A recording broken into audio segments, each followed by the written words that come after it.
História do carro elétrico, uma viagem por mais de 200 anos de história. Vamos entender um pouco da história embrionária da mobilidade elétrica nesse vídeo especial? Entender também o porquê de não ter ido para frente um projeto tão revolucionário e à frente do seu tempo. Então, clique no botão de inscrição e vamos a este incrível vídeo.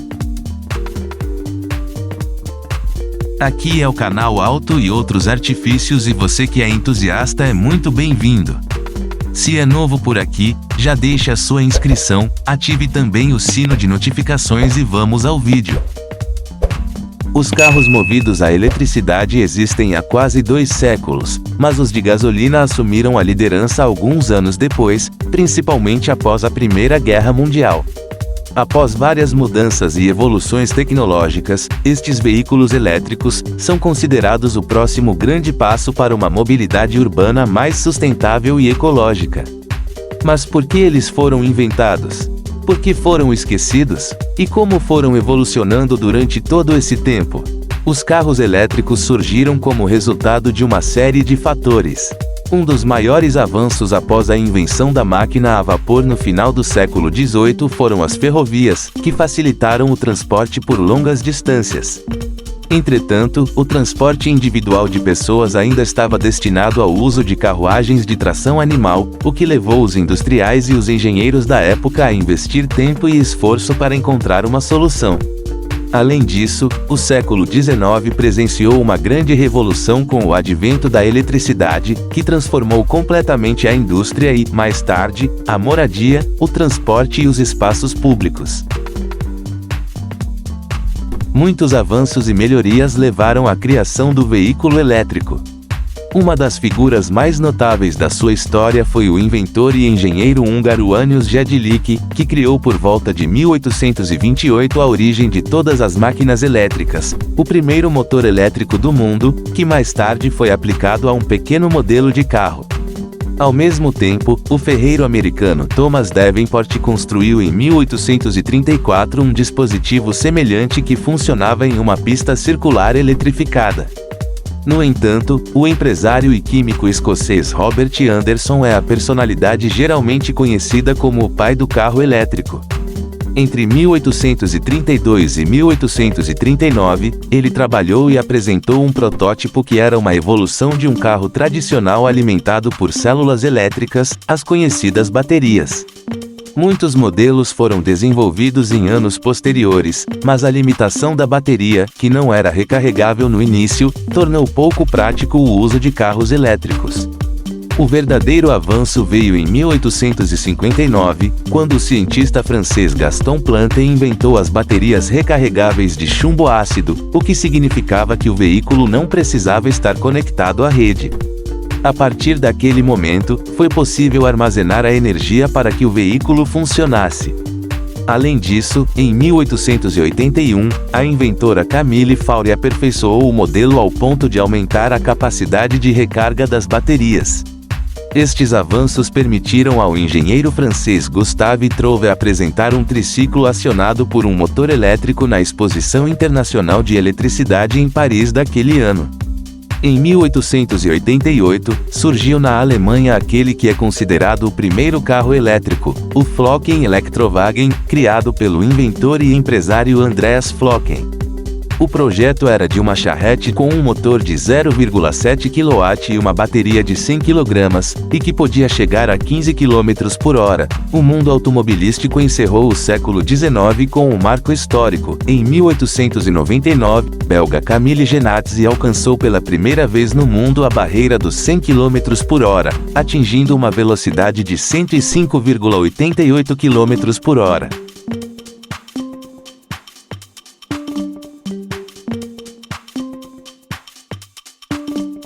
Quando os carros elétricos foram usados de fato naquela época?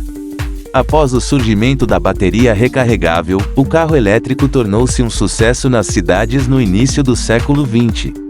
Os primeiros usuários comerciais foram os taxistas de Nova York.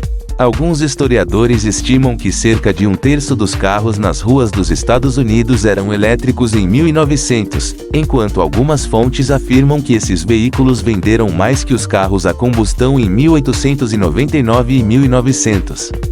Os taxistas de outras cidades como Londres e Berlim seguiram como exemplo, assim como os grandes hotéis, que tinham frotas de carros elétricos para transportar seus hóspedes. Entre os veículos vendidos estavam o Porsche Jaguar P1 e o Baker Electric, e entre os fabricantes o Ohio Baker Electric, que possuía baterias projetadas por Thomas Edison. Os carros elétricos se tornaram os veículos favoritos, especialmente para as elites devido ao seu preço elevado. Eram silenciosos, não emitiam odor ou fumaça que sujassem os ocupantes, sua autonomia lhes permitia realizar suas viagens diárias, e a eletricidade começava a chegar a todas as partes do mundo, o que facilitava a recarga. Um artigo do New York Times de 1911 os descreveu como os carros do futuro e declarou que inclusive os fabricantes dos modelos a gasolina utilizavam os elétricos para uso pessoal. Que ironia! Por que os carros a combustão assumiram o controle? A produção de veículos elétricos atingiu o auge em 1912, mas os carros a combustão interna começaram a ganhar espaço por várias razões. Arranque automático, foi resolvido seu principal problema: acionar o motor.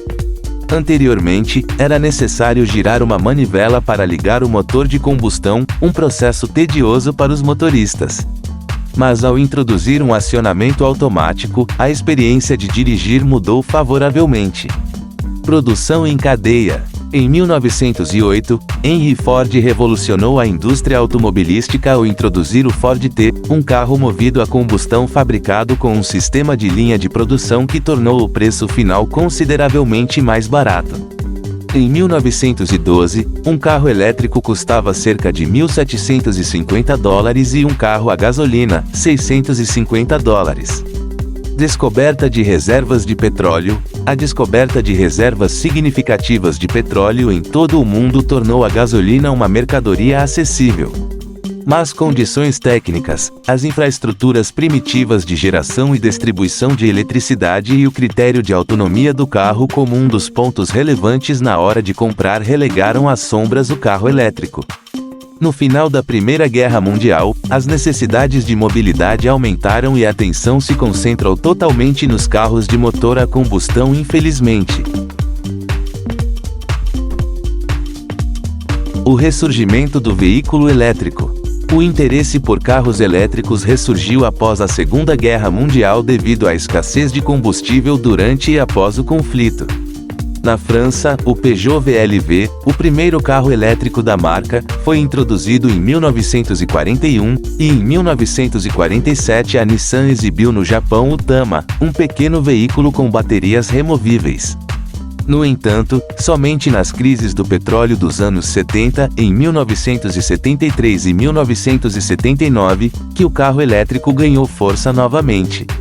Isso foi motivado por uma consciência da excessiva dependência energética do setor e pelo aumento dos preços do petróleo. Alguns fabricantes começaram a relançar modelos para o deslocamento urbano do dia a dia, como o britânico Enfield 8000 e o conhecido City Car da marca americana Sebring Vanguard, embora com pouca produção. Aqui no Brasil a Gurgel lançou o Gurgel E150, um modelo de porte compacto da Gurgel, sendo o primeiro automóvel com motor elétrico desenvolvido na América Latina. Estávamos à frente de vários países desenvolvidos com o lançamento deste veículo, primeiramente por se tratar de um país com recursos hídricos em abundância, sem falar que se tratava de um carro elétrico de baixo custo, feito em fibra de vidro. O motor entre os eixos gerava 3,2 kW, equivalente a 4,2 cavalos-vapor. Ele usava o sistema composto, que une dois tipos de motor de corrente contínua, os de enrolamento de campo em série e em paralelo, algo impressionante para a época. O Itaipu chegava a cerca de 50 km por hora, o tamanho facilitava manobras e as frenagens seguram o carro sem surpresas. Ele tinha autonomia de 60 a 80 km. O carro elétrico moderno, os que vemos atualmente, deve muito ao EV1 introduzido pela General Motors em 1996. Com baterias de chumbo ácido, este modelo ofereceu um alcance de até 160 km e chegou a percorrer até 225 km com baterias de níquel hidreto metálico. Mas sua fabricação terminou cedo, em 1999, quando a GM encerrou a produção. A marca alegou que o modelo era muito caro e que não era rentável, e a maioria dos 1.117 veículos fabricados foram destruídos. A Tesla pegou o bastão do EV1, e em 2008 lançou o Roadster, um modelo que trouxe o veículo elétrico para o século XXI. Incluía novas baterias de íons de lítio que melhoravam a autonomia a um limite até então desconhecido, mais de 300 km. Todos os carros elétricos atuais usam tecnologia similar à da Tesla, e o bom desempenho dessas baterias de íons de lítio incentivou várias marcas a lançar novos modelos ambientalmente sustentáveis. Estes veículos movidos a eletricidade permitem agora percorrer distâncias diárias na cidade e, caso tenham a necessidade de reabastecer na estrada durante viagens mais longas, poderão usufruir dos chamados eletropostos. Alguns modelos podem atingir 400 km sem necessidade de recarregar num posto elétrico. A instalação de pontos de carregamento foi impulsionada graças ao compromisso de grandes empresas, que reforçaram a estratégia através do Plano de Mobilidade Sustentável, com políticas e ações específicas para mobilizar todos os setores envolvidos. Administração, empresas, montadoras muitas das vezes ganham subsídios de seus governos locais para fomentarem a ideia para frente, algo diferente e na contramão do Brasil. A potencial melhoria das baterias, a redução do preço deste meio de transporte e as regulamentações cada vez mais ligadas à transição energética, mostram um futuro promissor para o carro elétrico. É o que todos nós desejamos aqui do Alto e outros artifícios, para que tenhamos um futuro melhor e menos dependência dos combustíveis fósseis, pois com o advento da eletricidade, além de evitarmos a compra dos chamados combustíveis, batizados, normalmente encontrados por aqui nos nossos postos de gasolina, com a energia elétrica, podemos produzir boa parte ou totalmente, de acordo com a sua necessidade diária de consumo, de sua casa e de seu veículo elétrico, algo que mostro bastante aqui no canal. Se gostaram do vídeo, cliquem no botão de inscrição e vejam os vídeos ao lado esquerdo e conheçam o cotidiano do carro elétrico aqui, navegando dentro dos outros vídeos. Obrigado e até o próximo vídeo.